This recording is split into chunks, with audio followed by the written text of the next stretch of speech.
नमस्कार। आज हम बात करने वाले हैं अदालत की अवमानना पर। मतलब वो कौन सी लाइन है जिसे पार करते ही किसी अदालत की आलोचना करना एक जुर्म बन जाता है। तो सवाल यही उठता है ना कि आखिर कब एक आलोचना एक अपराध बन जाती है। और यह सवाल ना हाल ही में एक बड़े हाई प्रोफाइल केस के सेंटर में था। इसका जवाब हमें फ्रीडम ऑफ स्पीच और जुडिशरी के सम्मान के बीच जो बैलेंस है उसके बारे में बहुत कुछ सिखाता है। तो चलिए इसी में थोड़ा और गहरा उतरते हैं। इस कहानी की शुरुआत ना हम सीधे इसके क्लाइमैक्स से करते हैं। एक याचिका खारिज हो गई। हुआ ये कि भारत के अटॉर्नी जनरल ने पश्चिम बंगाल की मुख्यमंत्री ममता बनर्जी के खिलाफ कंटेम्प्ट ऑफ कोर्ट यानी अदालत की अवमानना का केस चलाने की इजाजत देने से साफ मना कर दिया। और ये एक बहुत बड़ा फैसला था। ऐसा फैसला जिसने पूरे मामले का रुख ही मोड़ दिया। और देखिए, अटॉर्नी जनरल की परमिशन के बिना तो केस आगे बढ़ ही नहीं सकता था। तो पिटिशनर ने अपनी याचिका वापस ले ली, केस क्लोज्ड, मामला खत्म। लेकिन सवाल तो यह है कि ये नौबत आई ही क्यों? आखिर ऐसा हुआ क्या था?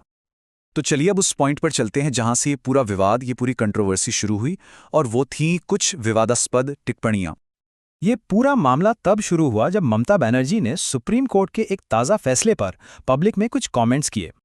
अब ये फैसला किस बारे में था? ये जुड़ा था पश्चिम बंगाल के स्कूल सर्विस कमीशन, मतलब एसएससी रिक्रूटमेंट में जो कथित धांधली हुई थी उसकी जांच से। सुप्रीम कोर्ट ने इस मामले में जांच का ऑर्डर दिया था और बस इसी फैसले पर मुख्यमंत्री ने अपनी राय सामने रख दी। और जो पिटिशनर थे उनका सीधा आरोप था कि मुख्यमंत्री के ये कमेंट्स न्यायपालिका को बदनाम करने और न्याय व्यवस्था में लोगों का भरोसा कम करने की एक कोशिश है। अब ये इल्जाम बहुत सीरियस हैं, बहुत गंभीर, और इसीलिए ये पूरा मामला कंटेम्प्ट प्रोसीडिंग्स तक जा पहुंचा।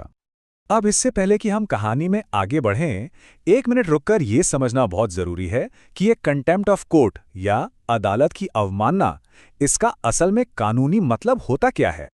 देखिए, भारत में कंटेम्प्ट ऑफ कोर्ट्स एक्ट 1971 है। इसके हिसाब से क्रिमिनल कंटेम्प्ट का मतलब है कोई भी ऐसा काम जो किसी भी कोर्ट की अथॉरिटी को स्कैंडलाइज करे या उसे कम करे या फिर किसी भी जुडिशियल प्रोसीडिंग्स के रास्ते में रुकावट डाले। अच्छा, अब ऐसा केस शुरू करने का भी ना एक पूरा प्रोसेस है।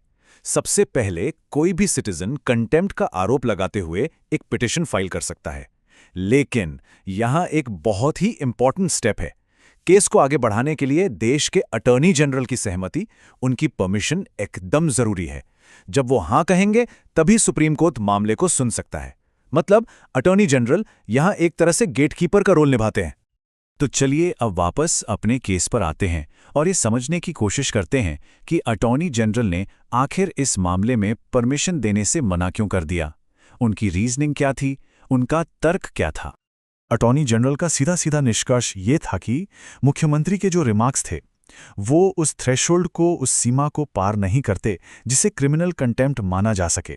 मतलब उनकी नज़र में ये मामला कानूनी तौर पर अवमानना बनता ही नहीं था। और अटॉर्नी जनरल की पूरी रीजनिंग ना एक बहुत ही जरूरी फर्क पर आधारित थी। चलिए इसको समझते हैं। देखिए, एक तरफ होती है फेयर क्रिटिसिज्म, मतलब जायज आलोचना। ये हमारे फ्रीडम ऑफ स्पीच का हिस्सा है। जब तक क्रिटिसिज्म तर्क के दायरे में है, ये एक हेल्दी डेमोक्रेसी के लिए अच्छा है। लेकिन फिर दूसरी तरफ है क्रिमिनल कंटेम्प्ट। ये तब होता है जब कोई कमेंट जुडिशरी को ही बदनाम करने लगे, सिस्टम पर से लोगों का भरोसा ही उठा दे। यही वो लीगल थ्रेशोल्ड है, वो कानूनी लाइन है जिसे क्रॉस नहीं किया जा सकता। तो मतलब असल बात यह है कि इन स्टेटमेंट्स को जुडिशरी की अथॉरिटी पर एक डायरेक्ट अटैक की तरह नहीं देखा गया, बल्कि इसे एक पॉलिटिकली मोटिवेटेड क्रिटिसिज्म के तौर पर देखा गया। अटॉर्नी जनरल के हिसाब से ये टिप्पणियां भले ही तीखी थीं, लेकिन ये कंटेम्प्ट के दायरे में नहीं आती थीं। और ये पूरा मामला ना हमें एक बहुत बड़े सवाल के सामने लाके खड़ा कर देता है। सवाल है, फ्रीडम ऑफ स्पीच और हमारी संस्थाओं के सम्मान के बीच वो सही बैलेंस, वो संतुलन कैसे बनाया जाए। तो इस पूरे केस से बड़े टेकअवे क्या हैं? सबसे पहला, ये फैसला जायज आलोचना और अवमानना के बीच की लाइन को और साफ करता है।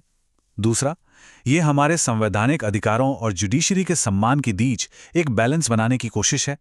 तीसरा, ये इस बात को हाईलाइट करता है कि पॉलिटिकल स्पीच में कोर्ट के फैसलों को क्रिटिसाइज किया जा सकता है। और आखिर में ये इस बात की भी पुष्टि करता है कि अटॉर्नी जनरल का रोल कोर्ट को फिजूल की याचिकाओं से बचाना भी है। और आखिर में एक सवाल जो हम सबके सोचने के लिए है कि एक डेमोक्रेसी को पॉलिटिकल स्पीच और अपनी ही संस्थाओं की सुरक्षा के बीच वो बारीक सी लाइन आखिर खींचनी कहाँ चाहिए, इस पर सोचिएगा जरूर।